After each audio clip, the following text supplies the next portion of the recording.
तो जैसा कि लास्ट एपिसोड में हमने देखा था कि चेनपिंग अपने दोस्तों के साथ हुआंगटिंग किंगडम पहुंच गया, जहां पर वाटर गॉड का राज था और ये बंदा मासूम लोगों पर जुल्म करने में माहिर है। साथ ही उसने लिंग्यून सेक्ट को भी काफी ज्यादा छूट दे के रखी थी, तो ये लोग टाउन में जिसे चाहे उसे बुली कर सकते थे। और ये बात इस काउंटी के गवर्नर वेलिन को जरा भी पसंद नहीं आती, मगर वो वाटर गॉड के खिलाफ नहीं जा सकता था। और इसी दरमियान लिंग्यून सेक्ट के कल्टिवेटर्स ने एक माँ बेटी को ब्रूटली खत्म कर दिया, जिनकी चेनपिंग ने मदद की थी। उनकी ब्रुटैलिटी चेनपिंग के दिल को तोड़ चुकी थी। उसे इतना तो समझ आ गया कि इस दुनिया में पावर्स के नाम पर बस कमजोरों पर अत्याचार किए जाते।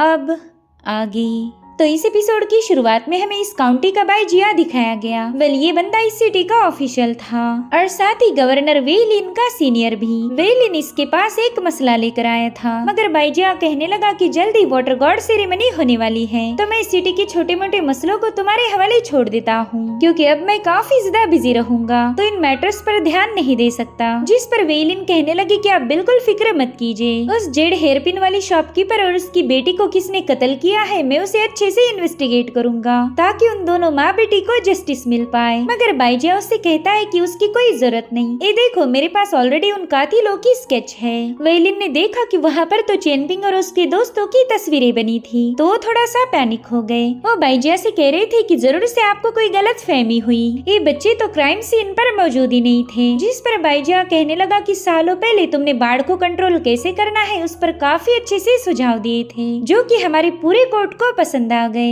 इनफैक्ट एम्परर ने खुद होकर तुम्हें as a top scholar appoint किया था, मगर फिर भी तुम्हें सिर्फ ऑफिस में बिठा के रखा, कोई भी इम्पोर्टेंट रोल तुम्हें नहीं दिया गया। क्या तुम जानते हो इसके पीछे का रीजन क्या है? वेल वेलिन को पता ही या नहीं, लेकिन मैं अच्छे से जानती हूँ। दरअसल ये बंदा वेलिन काफी ज्यादा ईमानदार और राइचियस था, जिसके चलते इसे कोई भी इम्पोर्टेंट काम नहीं दिया गया। बाइजिया कह रहा था कि पॉलिटिक्स में ऐसे लोगों की जरूरत पड़ती जो हर एक सिचुएशन को हैंडल कर पाए। ये बुड्ढा ये नहीं बता रहा था कि पॉलिटिक्स चलाने में कमीने और करप्ट लोगों की जरूरत पड़ती, और ये खूबियां वेलिन के पास तो बिल्कुल नहीं थी। वो बेचारा तो बस ये सारी बातें सुनकर अपना ही खून जला रहा था। वो बुड्ढा बताता है कि तुमने लगभग आधा साल इस वाटर गॉड सेरेमनी को ऑर्गेनाइज करने में लगा दिया, तो इस छोटे से मसले की वजह से अपनी मेहनत पर पानी मत फेरना, इससे तो बस तुम्हारा ही चैन सुकून हराम हो जाएगा और अलग से खुद का फ्यूचर भी डिस्ट्रॉय कर दोगे। मेरे ख्याल से अब तुम समझ गए होंगे कि तुम्हें क्या करना है। देखो उन बच्चों का भविष्य तो सील हो चुका, तुम तो बस आराम से बैठकर उनकी तबाही का तमाशा देखो। तुमने वो कहावत तो सुनी होगी कि मुर्दे बोला नहीं करते, तो बस हमें उन बच्चों को मुर्दा बनाने की देरी है और ये मामला यहीं पर सुलट जाएगा। खैर आज मैं वाटर गॉड के घर दावत पर जा रहा हूँ, जब तक मैं वापिस आऊंगा तब तक मुझे सारा मैटर सुलझा हुआ चाहिए। तो बेचारा वेलिन भी हाँ बोल देता है। वहीं दूसरी तरफ चेनपिंग ऑटन इन में वापिस आ चुका था। उस छोटी बच्ची ने दी हुई हेयर पिन को ही देखे जा रहा था और फिर वो सीधे बाओपिन से मिलने चला जाता है। उससे कह रहा था बाओपिंग मुझे बस थोड़ी देर के लिए तुम्हारी ऑस्पिशियस सोड चाहिए थी, मैं उसकी पावर को चेक करना चाहता हूँ। तो बाओपिंग कहने लगी कि शायद आप मेरी सोड के साथ प्रैक्टिस करना चाहते हो, ये तो बड़ी ही अच्छी बात है। वहीं दूसरी तरफ यूलू शियू से पूछ रहा था कि तुम्हें क्या लगता है चेनपिंग अब क्या करने जा रहा, जिस पर शियू कहने लगी कि तुम बस अपना काम से काम रखो, उसके मैटर में इंटरफेयर करने की कोई जरूरत नहीं। इधर चेनपिंग इनसे बाहर जाने ही वाला था कि तभी लिनशा उससे मिलने पहुंच गया। उससे पूछ रहा था कि चेनपिंग तुम कहाँ जा रही हो, मगर चेनपिंग इसका कोई जवाब नहीं देता। वो तो लिनशुआ से कहने लगा कि अपना प्रोटेक्टिव एमुलेट रेडी रखना और मास्टर इन को भी बता देना कि मेरी गैर हाजिरी में तुम्हारा ख्याल रखे, साथ ही मेरे वापस आने तक कोई भी इनसे बाहर पाँव नहीं रखेगा। अब इतनी सारी ऑर्डर सुनते ही लिनशुआ थोड़ा सा पैनिक हो गया। वो कहता है चेनपिंग तुम ये तलवार लेकर कहाँ जा रही हो, कहीं तुम उन लोगों के पास तो नहीं जा रही जिन्होंने उस लेडी को बुली किया था। जिस पर चेनपिंग जवाब देते हुए कहने लगा कि इस मसले को मैं खुद ही सुलझाना चाहता हूँ, तुम बस मेरे वापस आने का इंतजार करना। वेल यहाँ पर लिनशुआ चेनपिंग के लिए काफी ज्यादा परेशान था। वो मास्टर इनशेन से कहने लगा कि क्या आपके पास कोई ऐसी टेक्निक है जिसका यूज करके आप चेनपिंग को प्रोटेक्ट कर पाओगे। मुझे ऐसा फील हो रहा कि आज वो बहुत बड़ी मुसीबत में फंसने वाला है। साथ ही वो खुद को भी कोसने लगा कि चेनपिंग से माफी मांगने में इतना हेजिटेट क्यों कर रहा था। दरअसल लास्ट एपिसोड में ही हमने देखा था कि लिनशुआ ने चेनपिंग के साथ बदतमीजी की थी, मगर वो चेनपिंग से माफी मांग नहीं पाया। इधर चेनपिंग तो सीधे मार्केट की तरफ निकल चुका था, जिसके बाद हमें क्यूलू इन का नजारा दिखाया गया, जहाँ पर लिंग्यून सेक्ट के सभी डिसाइपल्स अक्सर ही अय्याशी करने आया करते थे। साथ ही यहाँ पर लिंग्यून सेक्ट का सीनियर डिसाइपल भी नशे की हालत में था। उसका जूनियर उसके लिए शराब की प्याली भरते हुए पूछने लगा कि बड़े भाई, आज का मैटर अगर हमारे ग्रैंड मास्टर को पता चला तो क्या होगा। जिस पर वो बंदा जवाब देते हुए कहने लगा कि देख भाई, वैसे भी लिंग्यून सेक्ट में अब मेरा ज्यादा दिल नहीं लगता। इतना टाइम हो गया लेकिन मैं अभी भी कल्टीवेशन की 5 रेलम को क्रॉस नहीं कर पाया। खैर ये तो अच्छा हुआ कि वाटर गॉड मुझे पसंद करते हैं, इसलिए फाइनली मैं भी ग्रेट डाओ पाथ को अचीव कर पाऊंगा। और इसीलिए मैं हमारे ग्रैंड मास्टर की बात नहीं मानता। वो कमीना और उसके रूल दोनों गए भाड़ में। जो सुनते साथ ही सभी लोग उसे रिस्पेक्ट देने लगे। वो कह रहे थे कि अगर हम सीनियर के साथ रहे तो हमें अच्छी अच्छी दावतें मिलेगी और रूल्स की तो ऐसी की तैसी। वहीं पर वो सीनियर ब्रदर उस इनकी सर्वेंट से कहने लगा कि आज हमें एक बहुत ही इम्पोर्टेंट बिजनेस को अटेंड करना है। हम कुछ नमूनों का शिकार करेंगे, तो मैं चाहता हूँ कि तुम मेरे सभी भाइयों की अच्छे से खातिरदारी करो। और उतने में ही चिनपिंग वहाँ पर पहुँच गया। उसे देखती साथ ही वो सभी लोग खामोश हो गए। साथ ही वो सीनियर डिसाइपल उससे कहता है कि मैं तो तुम्हारे ही बारे में सोच रहा था। मुझे समझ नहीं आ रहा था कि तुम्हें और तुम्हारे दोस्तों को किस तरह से खत्म किया जाए, लेकिन तुमने तो यहाँ आकर मेरी उलझन को सुलझा दिया। अब तो मैं तुम्हें बड़ी आसानी के साथ निपटा दूंगा। उतने में चिनपिंग उससे कहता है कि तुमने ही जेड हेयरपिन शॉप वाली उस औरत और उसकी बच्ची को मार दिया। क्यों, सही कहा ना मैंने। जो सुनते साथ ही वो सभी लोग हंसने लगे। साथ ही वो सीनियर डिसाइपल कह रहा था कि देखो यार, इन छोटे मोटे कीड़ों को मसलना तो मेरा रोज का काम है। ऐसी मामूली बातों को मैं बिल्कुल याद नहीं रखता। अगर तुम उनका जिक्र नहीं करते तो शायद मैं उनके बारे में पूरी तरह से भूल भी जाता। जो सुनते साथ ही चिनपिंग गुस्से में उससे पूछने लगा कि बताओ तुमने ऐसा क्यों किया? क्या कमजोर लोगों की जिंदगी तुम्हारी नजरों में कोई मोल नहीं रखती? अब चिनपिंग की ऊंची आवाज सुनते साथ ही उस डिसाइपल ने अपने कुत्तों को चिनपिंग पर अटैक करने भेज दिया। अब यहाँ पर हमें बड़ी ही जबरदस्त फाइट दिखाई जाती है। अकेला चिनपिंग उन 20-25 डिसाइपल से निपट रहा था। उसके पावरफुल पंचेस और जबरदस्त लातों का इन नमूनों के पास कोई जवाब ही नहीं था। चिनपिंग ने उनकी इतनी शानदार अंदाज में धुलाई की थी कि इतनी मार तो उन लोगों ने अपनी पूरी जिंदगी में भी नहीं खाई होगी। चिनपिंग अपनी मूव्स का इस्तेमाल करते हुए इन सबकी हड्डी पसली एक कर रहा था और अब आखिर में बचा था इन कमीनों का सरदार। तो टेबल को ब्रेक करके उनकी वुडन पीसेस से चिनपिंग पर अटैक कर देता है। हालांकि चिनपिंग ने बेंड होते हुए उसके अटैक को काउंटर कर लिया। तब तक वो बंदा वहाँ स्टैब हुई तलवार को बाहर निकाल चुका था। चिनपिंग ने उससे सवाल पूछा कि बताओ तुम लोग मुझे और मेरी टीम को निशाना क्यों बना रहे? तो बंदा चिनपिंग के साथ फाइट करते हुए बताने लगा कि मैं तुझे सारी सच्चाई बताने वाला हूँ। तुम्हारी टीम में यूलो नाम का बंदा है। वो कोई आम इंसान नहीं बल्कि उसकी रगों में रॉयल ड्रैगन का खून दौड़ता। वो बंदा इंपीरियल ब्लड लाइन से बिलोंग करता है। तो अगर हम उस यूलो को हमारे वाटर गॉड के सामने ऑफर कर पाए तो हमारा लिंग्यून सेक्ट पूरी तरह से मेरे कब्जे में आएगा। वेल इसी दरमियान चिनपिंग ने इस बंदे के हर एक अटैक को काफी तेजी के साथ काउंटर कर लिया था। उस बंदे को तो लगा ही नहीं कि पहली रल्म वाला ये बंदा इतना ज्यादा फुर्तीला होगा।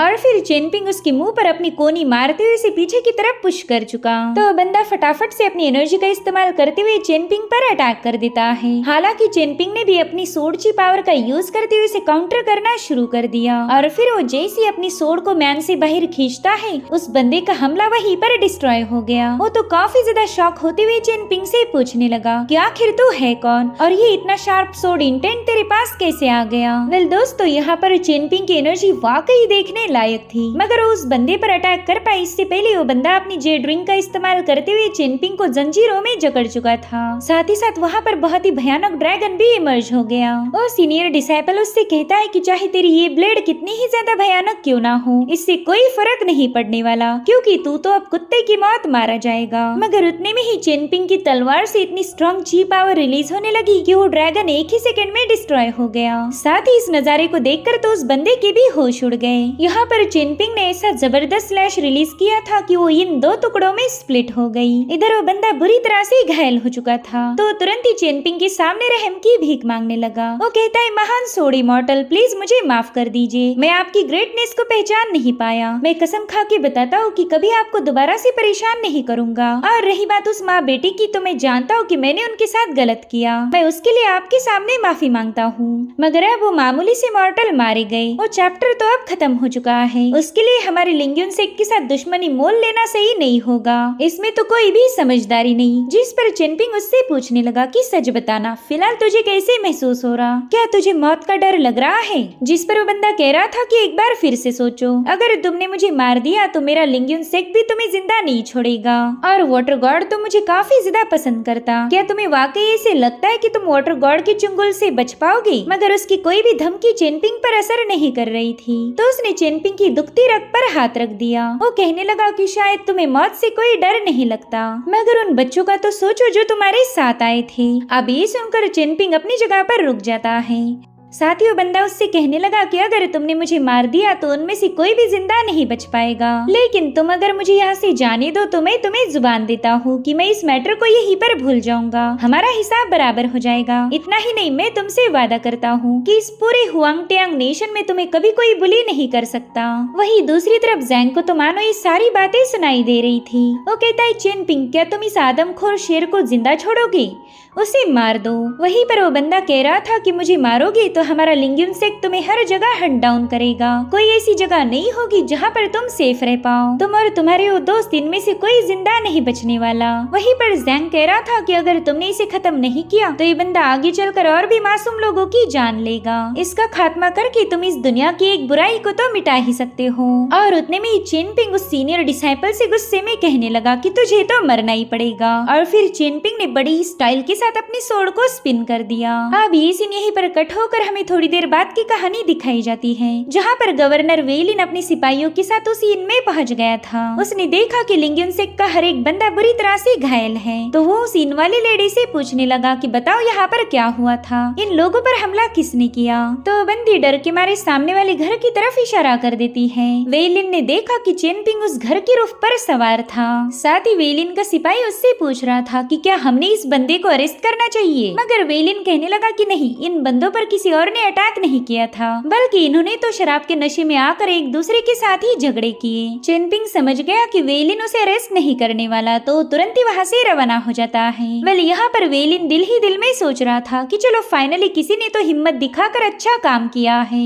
इस बंदे ने उस इनोसेंट माँ बेटी को जस्टिस दिलाया, तो मैं इसे बेवजह अरेस्ट क्यों करूँगा। वही दूसरी तरफ चेनपिंग एक गली में पहुँच गया था। तभी सीनियर इंशन वहाँ पर पहुँच गए। वो कह रहे थे कि इस हुआंगटिंग काउंटी के मसले में तुमने इन्वॉल्व नहीं होना चाहिए था, प्लीज मुझे ब्लेम मत करना, मैंने तुम्हारी रिवेंज में दखल दी थी। दरअसल चेनपिंग उस बंदे पर अटैक करने ही वाला था, मगर उसी वक्त इंशन ने बीच में आकर उस बंदे का काम तमाम कर दिया, ताकि चेनपिंग पर इसके कत्ल का इल्जाम ना लग पाए। दरअसल मास्टर इंशन नहीं चाहते थे कि चेनपिंग किसी और मसले का शिकार बने, जिस पर चेनपिंग बताने लगा कि मैंने इस मसले को इग्नोर करने की कोशिश की थी, मगर बाद में मुझे फील हुआ कि अगर मैंने इन लोगों को सबक नहीं सिखाया तो बाद में कभी मुझे सुकून नहीं मिलेगा। मैं किसी मासूम पर अत्याचार होते हुए नहीं देख सकता, और अब जो मैंने उन लोगों की पिटाई की है उससे भी उन माँ बेटी को इंसाफ नहीं मिलेगा। इनफैक्ट मैं उन सभी लोगों को खत्म करना चाहता हूँ जो मासूम लोगों पर अत्याचार करते, लेकिन अब मेरी वजह से मेरे दोस्त बुरी तरह से मुश्किल में पड़ जाएंगे। हो सकता है कि मेरी इस हरकत की सजा उन बेचारे बच्चों को भुगतनी पड़ जाए, मगर कहीं ना कहीं मुझे फील होता है कि लियांग मुझे ब्लेम नहीं करेगा। आफ्टर ऑल अगर वो मेरी जगह होता तो शायद यही करता। वेल यहाँ पर चेनपिंग काफी ज्यादा मायूस था। वो मास्टर इंशन को बताता है कि मुझे मौत से डर नहीं लगता, मैं तो बस इन बच्चों के लिए परेशान हूँ, कहीं मेरी वजह से उनकी जान खतरे में न पड़ जाए। तो मास्टर इंशन उसे समझाने लगे कि वो खुद को दोष मत दो, तुमने जो कुछ भी किया है वो पूरी तरह से सही था।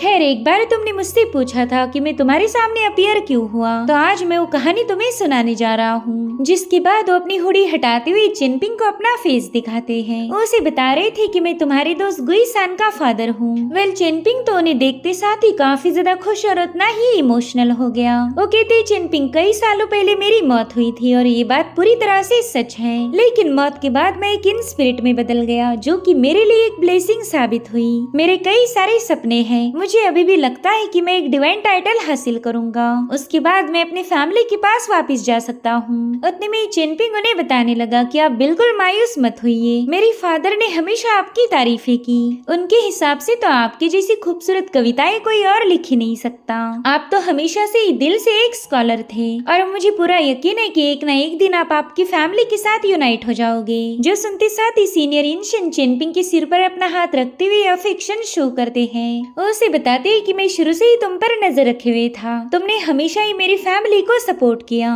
मेरे छोटे से गुईसान का इतना ज्यादा ख्याल रखा, उसे बड़े भाई जैसा प्यार दिया। इतना ही नहीं, तुमने तो अपनी किस्मत, अपना छोटा सा ड्रैगन भी उसके हवाले कर दिया। मैं सच में नहीं जानता कि मैं तुम्हारी इन सारे एहसानों को कैसे चुकाऊंगा। अगर पॉसिबल होता तो मैं तुम्हारे लिए अपनी जान दे देता, लेकिन वो भी अब पॉसिबल नहीं। मुझे ऐसा लगता है कि आज की जनरेशन का फ्यूचर उनके ब्लेसिंग्स पर निर्भर करेगा। अगर अच्छा काम करोगे तो अच्छा सिला मिलेगा, और अगर बुराई करोगे तो उसका कर्मा भी तुम्हें भुगतना होगा। दरअसल मेरा मिशन था तुम सभी को एफओ पास के पार पहुंचा देना, जो कि पहले ही खत्म हो गया था, लेकिन मैं यहाँ पर अपनी लिमिट को स्ट्रेच करके आया हूँ।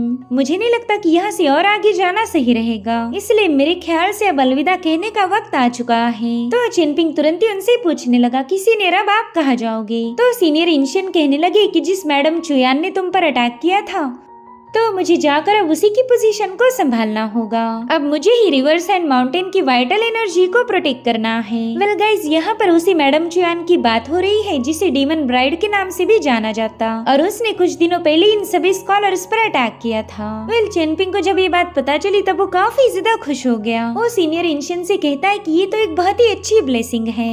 वहीं पर सीनियर इंशियन कह रहे थे कि चिनपिंग मैं तुमसे दूर तो नहीं जाना चाहता, लेकिन अब मुझे जाना पड़ेगा। उम्मीद करता हूँ कि जल्दी हमारी मुलाकात होगी। वेल यहाँ पर चिनपिंग भी इमोशनल होकर उसकी आंखों में आंसू आ गए। वो सीनियर इंशियन से कह रहा था कि एक दिन आपकी फैमिली और हम एक साथ डिनर करेंगे। उस वक्त कोई भी आपको आपकी फैमिली से जुदा नहीं कर पाएगा। वहीं पर इंशियन भी वहाँ से गायब होते हुए कहने लगे कि चिनपिंग मुझे तुम पर पूरा भरोसा है कि एक दिन तुम कल्टीवेशन की सबसे ऊंची चोटी को छू पाओगे। और गाइज यही सारी बातें इस सीरीज को सबसे ज्यादा स्पेशल बनाती। इसमें फाइटिंग या फिर पावर्स को ज्यादा वैल्यू नहीं दी गई, बल्कि इसमें तो इम्पोर्टेंस दिया गया है इंसानियत, उनके इमोशंस और अच्छाई को। चिनपिंग ने कभी पावर के लिए सोर्ड नहीं उठाई, बल्कि उसने सोर्ड उठाई तो बस अपने उसूलों के खातिर, और यही चीजें चिनपिंग को दूसरे लोगों से अलग बनाती। सो अब चिनपिंग से मिलने के बाद सीनियर इंशियन सीधा जैंग के पास पहुंच गए। वो कह रहे थे कि पता नहीं हमारे मास्टर वांग का आपके साथ कौन सा चक्कर चल रहा, मगर आप डाली डायनेस्टी के नेशनल प्रिसेप्टर हो, तो मुझे पूरा यकीन है कि इस जर्नी में आप चिनपिंग और उसके साथियों की हिफाजत करोगे। सो गाइज मैंने आपको पहले भी बताया था कि ये जैंग कोई और नहीं बल्कि डाली डायनेस्टी के प्रिसेप्टर सुई जैंग का एक फॉर्म था, यानी कि सुई जैंग और जैंग एक ही पर्सन है। वेल यहाँ पर जैंग इंशियन से कह रहा था कि तुमने चिनपिंग और उसके दोस्तों की फिक्र नहीं करनी चाहिए, बल्कि तुमने तो अपनी बीवी और बच्चे के बारे में सोचना चाहिए, जो कि फिलहाल शुजियान लेक पर है। जहाँ तक मुझे पता है वो जगह यहाँ से 1000 गुना ज्यादा भयानक होगी। वेल ये सब सुनकर सीनियर इंशियन थोड़े से मायूस हो गए। खैर मैं जानता हूँ कि तुम चिनपिंग को काफी ज्यादा पसंद करते, मगर तुमसे भी पहला डाली डायनेस्टी में मेरा जो फॉर्म है उसने चिनपिंग की वैल्यू को समझ लिया था। बहरहाल मैं इसके बारे में तुम्हें ज्यादा जानकारी नहीं दे सकता, क्योंकि इसमें ग्रेट डाओ के सीक्रेट छुपे हुए हैं। वैसे देखा जाए तो सिर्फ मेरा फॉर्म और मैं ही चिनपिंग को लेकर परेशान नहीं, बल्कि ऐसे कई सारे लोग हैं जो इस मिस्ट्री को सुलझाना चाहते, और इन्हीं में से एक है स्मॉल टाउन का चिलम फूकने वाला मास्टर यांग। उसे भी चिनपिंग में काफी ज्यादा दिलचस्पी थी, मगर आज तक कोई भी चिनपिंग को समझ नहीं पाया कि एग्जैक्टली वो है कौन। और उतने में सीनियर इंशियन कहते हैं कि अगर आपकी इजाजत हो तो मैं आपके सामने एक बात पेश करना चाहता हूँ। जिस पर जैंग कह रहा था, अरे यार पता नहीं तुम इतनी सारी फॉर्मेलिटीज क्यों कर रहे हैं, तुम्हें जो भी बोलना है वो तुम बिंदास बोल सकते हो। तो सीनियर इंशियन उसे बताने लगे कि मैंने आपको हमेशा ही एडमायर किया, आपका नॉलेज काफी ज्यादा वास्ट है, और मेरा ऐसा मानना है कि नॉलेज के दम पर ही ये दुनिया एक बेहतर प्लेस बन सकती। जिस पर जैंग कह रहा था, हाँ बिल्कुल, मैं अपनी नॉलेज के दम पर ही सबको प्रोटेक्ट करना चाहता हूँ। चिनपिंग और उसके दोस्तों का ख्याल रखना तो मेरी जिम्मेदारी है। जिस पर सीनियर इंशियन कहते हैं कि मैं हमेशा दुआ करूंगा कि आपका नॉलेज कभी जाया ना हो पाए। और इतना कहते साथ ही वो वहाँ से रवाना हो गए। अब उनके वहाँ से जाते साथ ही जैंग कहने लगा कि तुम तो मेरी काफी ज्यादा रिस्पेक्ट करते हो, काश मैं तुम्हें अपने सारे प्लान्स के बारे में बता पाता। चिनपिंग को लेकर जो मैंने अपने प्लान्स बनाए हैं, हो सकता है कि उन्हें जानने के बाद तुम अपने हाथों से मेरी जान ले लो। और अब हमें वही सीन दिखाया जाता है जब उस माँ बेटी को मारा गया था। वेल यहाँ पर उनकी लाशों के पास उनका रियल फॉर्म भी दिखाया जाता है। वेल ये दोनों वाकई मरी थी या फिर ये सब एक ड्रामा था, ये तो बस जैंग जानता है। यहाँ पर जैंग अपने मास्टर से कहने लगा कि मैं तो बस चिनपिंग की एक ट्रायल लेना चाहता था, तो प्लीज मुझ पर कोई ब्लेम मत करना। जिसके बाद जोर जोर से हंसते हुए वहाँ से रवाना हो गया। और अब हमें शिजियान लेक का सीन दिखाया जाता है। वेल यहाँ पर कई सारी लाशें पड़ी थी, और साथ ही हम गुइसान और उसकी मदर को देख पाते हैं। गुइसान अपनी माँ से कह रहा था कि अब तुम्हें फिक्र करने की कोई जरूरत नहीं, कोई हमें और बुली नहीं कर पाएगा। वो चेनपिंग को याद करते हुए कहने लगा कि मैंने तो तुम्हें पहले ही बताया था कि इस दुनिया में अगर कोई रहमदिल इंसान है तो वो सिर्फ तुम हो, मगर तुमने तो कभी मेरी बातों पर यकीन नहीं किया। सच बताओ तो मैं हर रोज तुम्हें मिस करता हूँ। और उतने में ही पानी से गुईसान का ड्रैगन बाहर आ गया। उसने बड़ी स्टाइल के साथ वहाँ पर एक मछली का शिकार किया था। उसे देखते साथ ही दोनों काफी ज्यादा पैनिक हो गए। यहाँ पर गुईसान की मदर उसे समझा रही थी कि अगली बार कभी भी इस ड्रैगन पर गुस्सा मत दिखाना, क्या पता आज जैसे इसने इतना सारा खून खराबा किया कहीं हम भी इसका शिकार न बन जाए। तो गुईसान अपनी माँ को बताने लगा कि ये ड्रैगन और मैं एक स्पिरिचुअल बॉन्ड को शेयर करते हैं, तो इससे मुझे कोई खतरा नहीं होने वाला। और अब यहाँ पर हम एक और फॉर्म को देख पाते हैं। वेले कौन है इसके बारे में हमें फिलहाल कोई जानकारी नहीं दी गई। अब ये सीन यहीं पर कट होकर हमें ऑटोमीन का नजारा दिखाया जाता है, जहाँ पर लिन शुआ कल्टीवेशन में बैठा हुआ था। वो इस लेक में मौजूद हेवन एंड अर्थ की स्पिरिचुअल पावर को एब्जॉर्ब कर रहा था। चारों दिशाओं से ढेर सारी स्पिरिचुअल एनर्जी उसकी बॉडी में समाने लगती है और उतने में किसी ने अपने पाम से उसकी पीठ पर हिट करते हुए उसे कल्टीवेशन से बाहर निकाल लिया। ये कोई और नहीं बल्कि मुसीबत की टोकरी जैंग था। वो कह रहा था, वाह बच्चे, तेरी तो हिम्मत की दाद देनी चाहिए। मैं जानता हूँ ये इन काफी ज्यादा एक्सपेंसिव है, मगर तू तो यहाँ की स्पिरिचुअल एनर्जी को एब्सॉर्ब करके अपने पूरे पैसों की वसूली कर रहा। अगर इतनी ज्यादा मात्रा में इस पावर को एब्सॉर्ब करेगा तो हो सकता है कि इससे तेरी जान चली जाए। जिस पर लिन शुआ कहने लगा कि मैंने तो सुना था कि अर्थ एंड हेवन की स्पिरिचुअल पावर एक कल्टीवेटर के लिए काफी अच्छी साबित हो सकती। तो जैंग उसे जवाब देते हुए बताने लगा कि तुम्हारा लॉजिक तो बड़ा ही बेकार है। इस दुनिया में न जाने कितने ही सारे महान कल्टीवेटर्स होके गए, उन्होंने अपने अपने सेक को फाइंड किया था। अगर वो भी तुम्हारे जैसा सोचते तो सारी स्पिरिचुअल पावर को खुद ही एब्सॉर्ब कर लेते।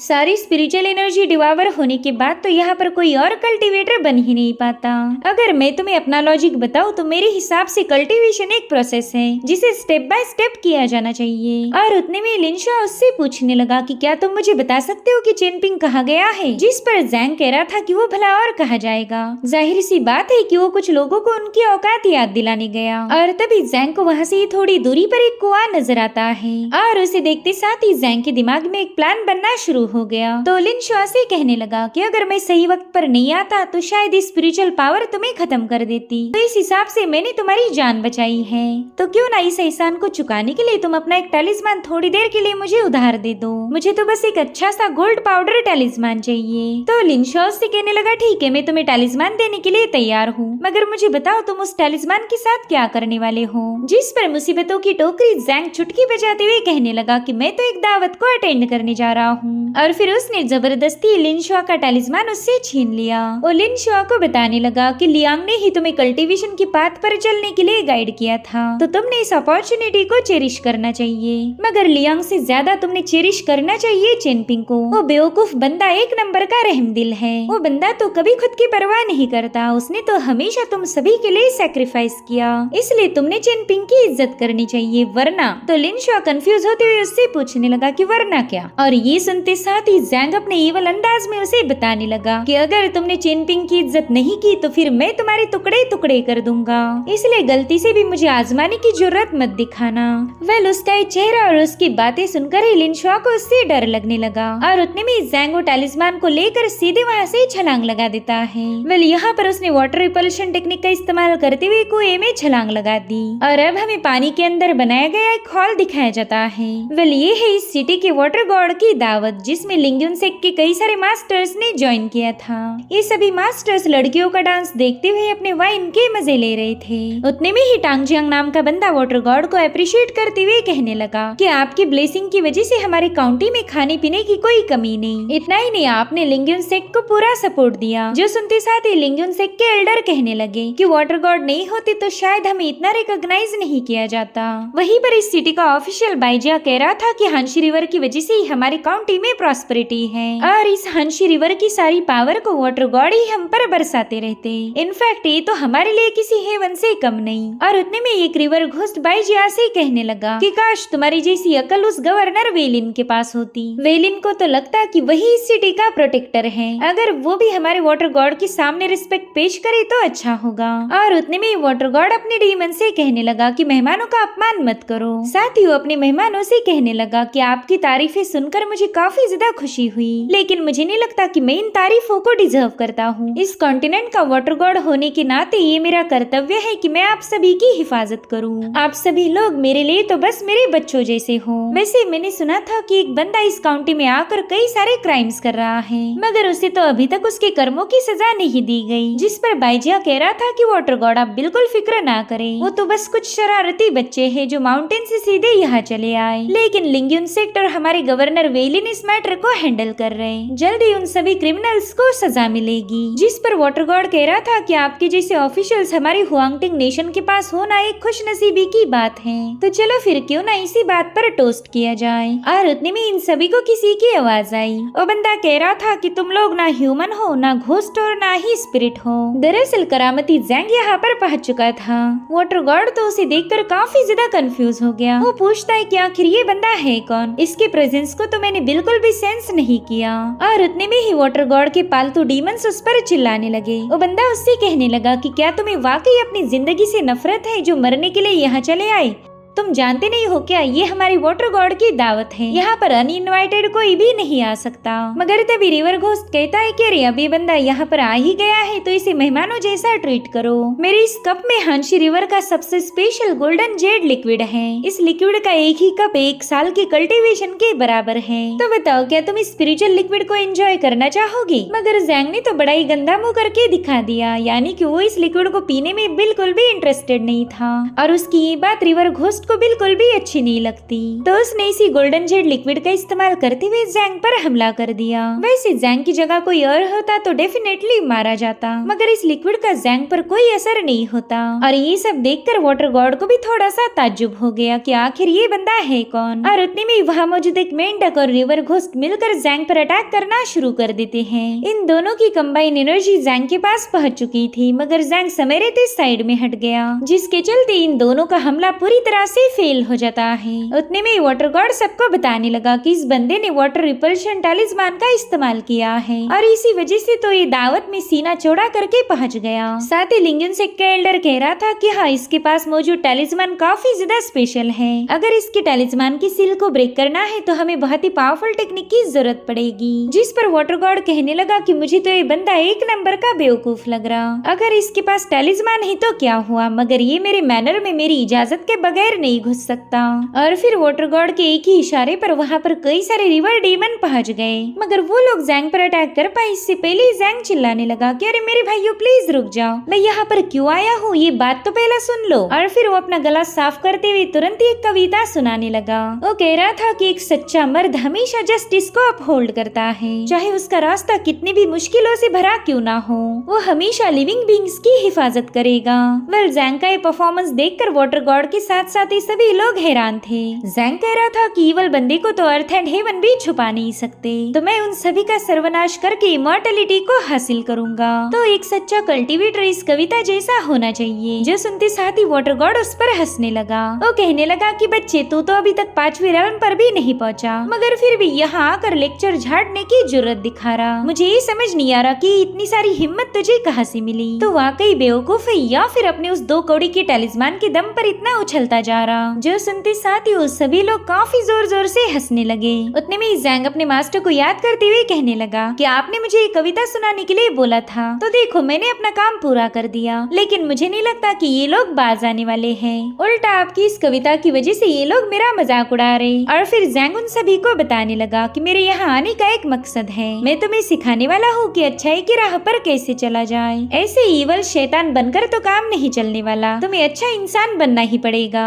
वैसे यहाँ पर तो मैं बस वाटर गॉड को सुधारने आया था, मगर अब पता चल रहा है कि यहाँ के हर एक घोस्ट को भी ट्रेनिंग की जरूरत है। जिसके बाद जैंग अपने ईवल अंदाज में जोर जोर से हंसने लगा। यहाँ पर वो लियांग को याद करते हुए कह रहा था कि मेरे भाई, जब भी तू कविता सुनाता है तो लोग तेरी कविता सुनकर ही सुधर जाते, मगर मैं कविता सुनाकर सुधारने वालों में से बिल्कुल नहीं। मेरा तरीका तो थोड़ा सा ब्रूटल है। और इतना कहते साथ ही जैंग ने उस मैनर का दरवाजा बंद कर लिया। वो कह रहा था क्यों ना आप कल्टीवेशन की पावर्स का थोड़ा सा शो ऑफ किया जाए। और इतना कहते साथ ही जैंग ने बस अपने एक ही इशारे पर उस मैनर को डिस्ट्रॉय करना शुरू कर दिया। साथ ही सभी डीमंस उसके गोल्डन स्पेल में जकड़े गए थे। वेल, इस भयानक नजारे को देखते साथ ही वाटर गॉड के तो होश उड़ गए। वो हैरान होते हुए कहने लगा कि आखिर ये बंदा 11वीं लेवल पर है या फिर 12वीं। तभी जैंग उसे जवाब देते हुए कहने लगा कि मेरे कल्टीवेशन पर सवाल उठाओ, इतनी तुम्हारी औकात नहीं। अगर सिंपल भाषा में बताया जाए तो यहाँ मौजूद हर एक बंदा मेरे सामने बस एक कीड़े की औकात रखता।